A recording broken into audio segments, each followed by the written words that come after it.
সেটা নয় তোটারে বেশ আনন্দরে খেলুছি ଆଉ ସେଇ ରାଜହଂସୀର ଗୋରା ଗୋରା ଦେହରେ ଜଲ ଟୋପା ରାଶି ପଡ଼ି ମୋତି ମାରିକ ପରି ଦେଖାଯାଉଛି।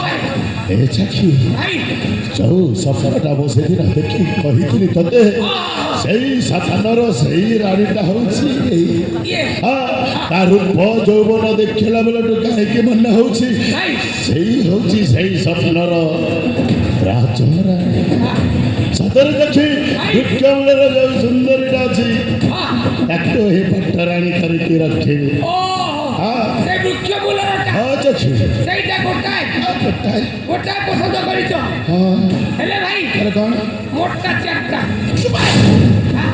ଚାରି ଜଣକୁ ତୁ କେମିତି ପସନ୍ଦ କରୁଛୁ?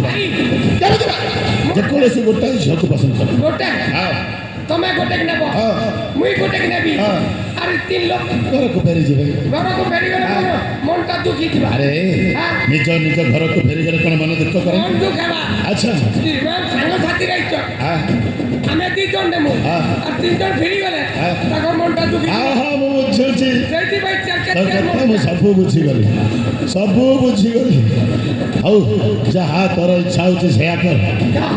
ଆରେ ଏ ସୁନ୍ଦରୀ ମାନେ ଶୁଣ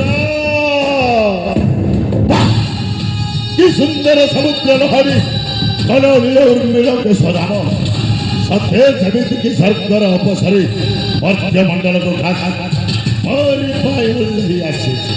ଆଲୋ ଏ ସୁନ୍ଦରୀ ମୋ ନାଁ ଗାଁ ତମ ଠିକଣାଟା କ'ଣ କୁହ? ମୋ ପରିଚୟ ସତେ ତୁମେ ମୋ ପରିଚୟ ଶୁଣିବାକୁ ଚାହୁଁଛ? ନିଶ୍ଚୟ। ହେଲେ ଦେଖା ମୁଁ ଅଜଣା ପୁରୁଷକୁ ମୋ ପରିଚୟ ଦେଇପାରିବି। ଆଚ୍ଛା ପ୍ରଥମେ ତୁମ ପରିଚୟ କୁହ ତାପରେ ମୋ ପରିଚୟ ଶୁଣି ନେବ। ତାହେଲେ ମୋ ପରିଚୟ ଦେବାକୁ ପଡ଼ିବ। ଆରେ ଶୁଣ ଆରେ ମୁଁ ହେଉଛି ମାଣିକଗଡ଼ ରାଜ୍ୟର ରାଜାଧିରାଜ ରାଜେଶ୍ୱର ନାମ ମୋର ବନାଗ୍ନି। ଆଉ ଆମେ ଭେଣ୍ଡି ଭାଇ ଜଣଙ୍କ ସନ୍ଧାନ ଆସିଥିଲୁ ଏଇ ଘର କାରଣ ମଧ୍ୟକୁ।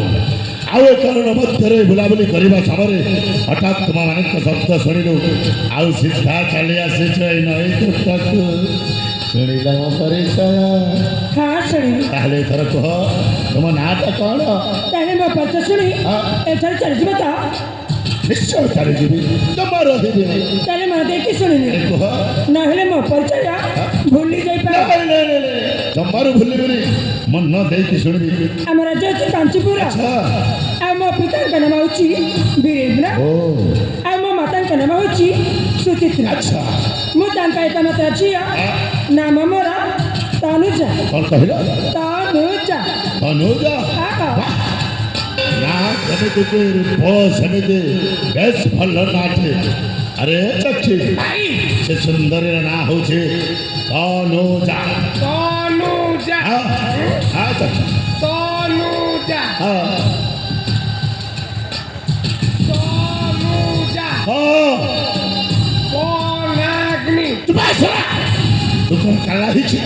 ତତେ ତନୁଜା କହିଲି ମୋ ନାଁ ବନାଗ୍ନି ମୁଁ କହିଲି। ଭାଇ ତନୁଜା ତିନି ଅକ୍ଷର ତିନି ଅକ୍ଷର ବନାଗ୍ନି ତିନି ଅକ୍ଷର ତିନି ଅକ୍ଷର ହେଲେ ଭାଇ ଆରେ କ'ଣ ମୁଁ ଜାତକ ସୁଟଉଛି ଜାତକ ଆରେ ଚକ୍ଷି ଏ ପର୍ଯ୍ୟନ୍ତ ଆମ ଦି ଜଣଙ୍କର ଭଲ ଭାବରେ କଥାବାର୍ତ୍ତା ସାରିନି ତୁ ଜାତକ ଶୁଣିବାର ଭାଇ ଆମେ ନୂଆ କରି ବହୁଟାଏ ଆଣୁ ଆଣୁ ପ୍ରଥମେ ଜାତକ ସୁଟା ଯାଏ ଓ ଠିକ କହିଛୁ। ତାପରେ ପୁଅ ଝିଅର କଥାବାର୍ତ୍ତା ଆଚ୍ଛା ହେଲେ ଚକ୍ଷି ତତେ ପାଞ୍ଜି ଦେଖିବା କ'ଣ ଆସେ? ଭାଇ ମୋ ପୂର୍ବ ପୁରୁଷ ମାନେ ପାଞ୍ଜି ଦେଖନ୍ତି ଆଚ୍ଛା ମୋ ବାପା ବି ପାଞ୍ଜି ଦେଖେ ସତରେ ମୁଁ ତା ବଡ଼ ପୁଅ କ'ଣ ପାଞ୍ଜି ଦେଖି ଜାଣିବିନି ଜାଣିଛୁ?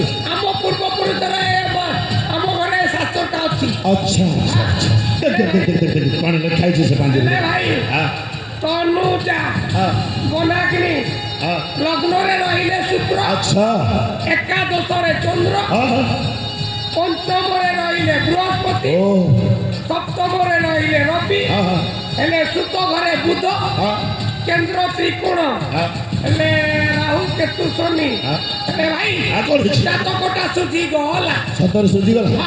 ଏ ଖାଲି ସୁଝିଛୁ ନା କ'ଣ କ'ଣ ହେଇଛି ମତେ ଭାଇ ଚତୁର୍ଥ ଦଶମ ରାଜ ଚାକ୍ଷି ଭାଇ ଯେତେବେଳେ ଜାତକରେ ସତରେ ଦଦାସମ ରାଜ ଝଟକ ପଡ଼ିଛି ଆଉ ତନୁଜାକୁ ଛାଡ଼ିବାନି ନାଇଁ ଆଉ ଗୋଟେ କଥା ଭାଇ ମାଣିକ ଗଡ଼ ସହିତ ବି ତନୁଜାର ରାଜ ଯୋଟକ ମାନେ ତୃତୀୟ ଏକାଦଶ ତାହେଲେ ଆଉ କଦାପି ଛାଡ଼ିବିନି।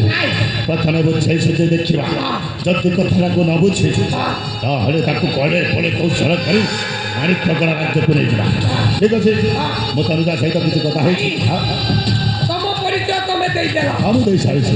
ମୋ ପରିଚୟ ଯଦି ଏମାନଙ୍କୁ ନ ଦେବି ଏମାନଙ୍କର ମନଟା ଦୁଃଖ ହବ ନା ଠିକ କହିଛୁ ଚକ୍ଷି।